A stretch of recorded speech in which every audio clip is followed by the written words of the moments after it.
Kaburi is a village filled with milk and honey, green vegetation, lovely water bodies and wonderful atmosphere. So many other villages envy and admire their success and stories. The inhabitants have always maintained the culture and traditions. Agu is the king of Kaburi, who married Ekemma, a beautiful and lovely princess from neighboring village. Agu was a very kind king. He was honest and straightforward king. He listened to the both young and old. Everybody in the village of Kaburi loved him. There was a time, some years ago, in the village of Kaburi, where there was hunger and difficulty. King Agu made provision of foods and drinks for the whole villagers. He built hospital and also provides lights for the villagers. King Agu was the most wisest king that the people of Kaburi ever had. He was the king that had the interests of his people at heart. King Agu and his wife, Queen Ekemma, continued to rule the kingdom together. Queen Ekemma, who was the bride of King Agu, she respects her husband. She always gives her husband the necessary support she needs. Queen Ekemma works as a village nurse in one of the hospitals that the husband built for the villagers. She was a beautiful woman with heart of gold. King Agu and Queen Ekemma continued to rule the kingdom with love and kindness. Both husband and wife had 3 children, a son and 2 daughters. Azodo, their son, is a skilled and great hunter, very calm and loved by the villagers because of his benevolence and milk nature. Kaburi has so many traditions, and one of them is that the prince must marry a virgin, and on the night of the wedding must prove it to everyone. It was time for Azodo to get a wife for himself to prove that he's a man and worthy to be a king. So many young maidens were throwing themselves at him, but there was this beautiful and curvy lady that caught his eyes.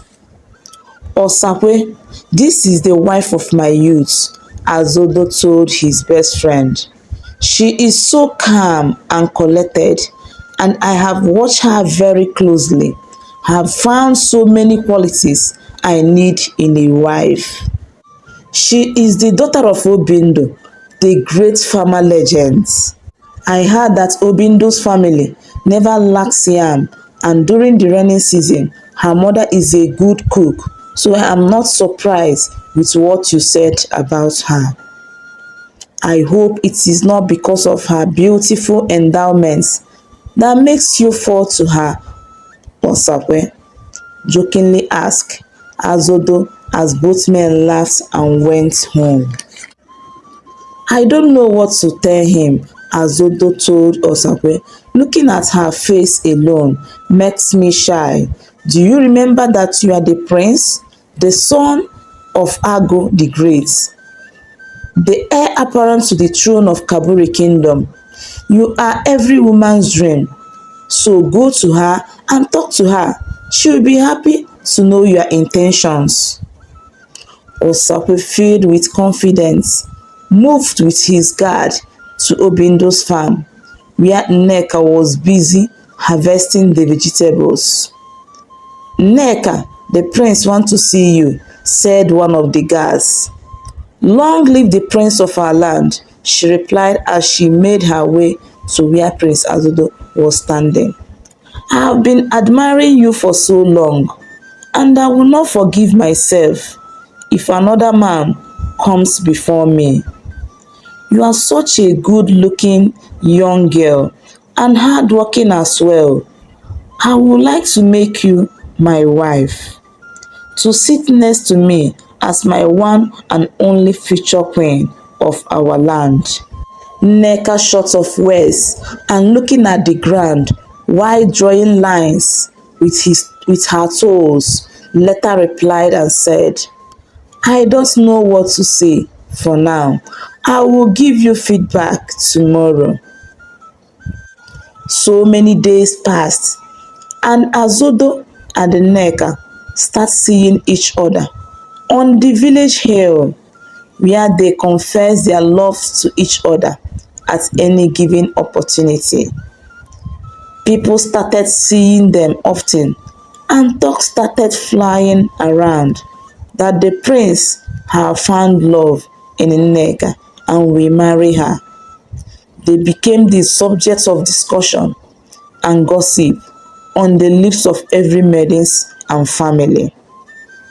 I am the happiest man, father.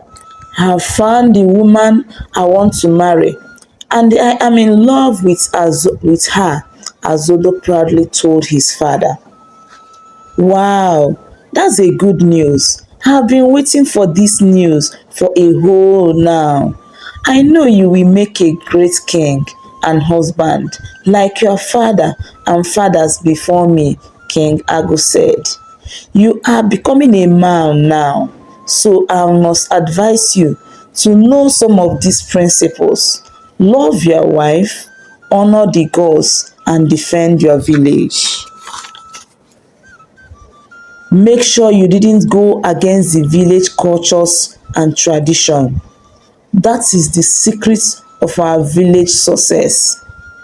Any king that go against the village cultures and tradition will be dethroned, and another family will take over the kingship from them. By the way, who is this girl, if I may ask? She is the daughter of Obindo, the great farmer, Azodo replied. That's good.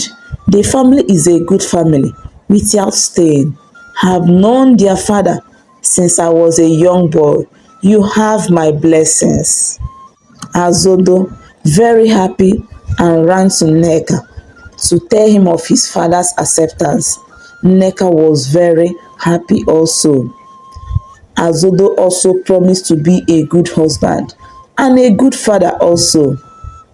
My father said that as a prince, I must marry a virgin.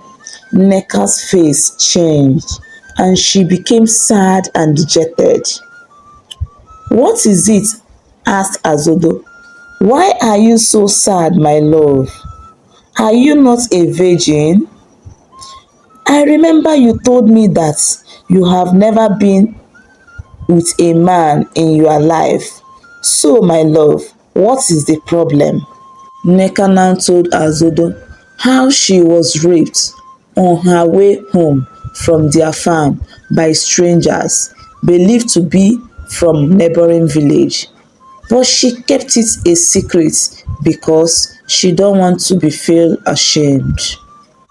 Azodo stood up and held Nneka's hand and told her to calm down, that no matter what happened, he will never leave her. On the day of traditional marriage, so many kings came from far and wide to celebrate the couple. So many musicians, dancers, and entertainers were invited. The marriage was celebrated so much that news reached every neighboring village. On the wedding night, everybody gathered in front of sacred room where Azodo and Nneka were to stay complete the marriage ritual. It was night and married women and men gathered to confirm that the prince married his wife as a virgin.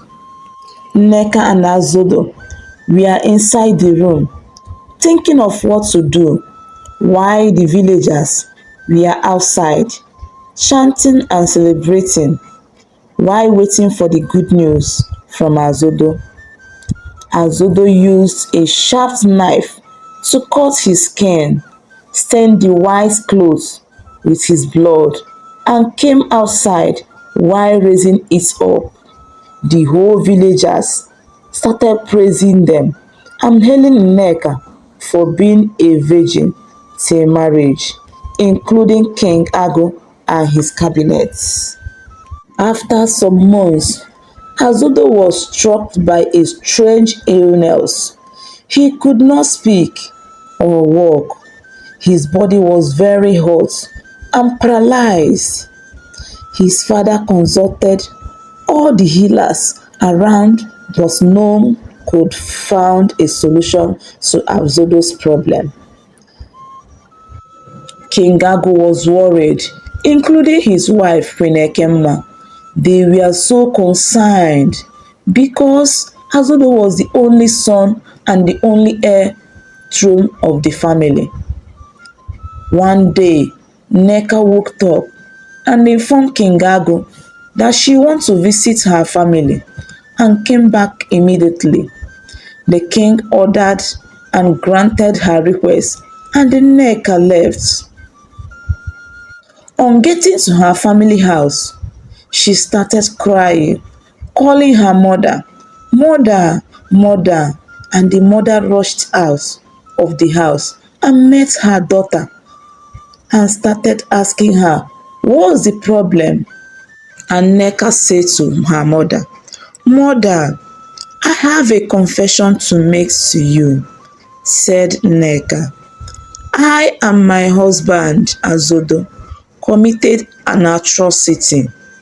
Azodo married me as a virgin, but I was not a virgin. He married me out of love.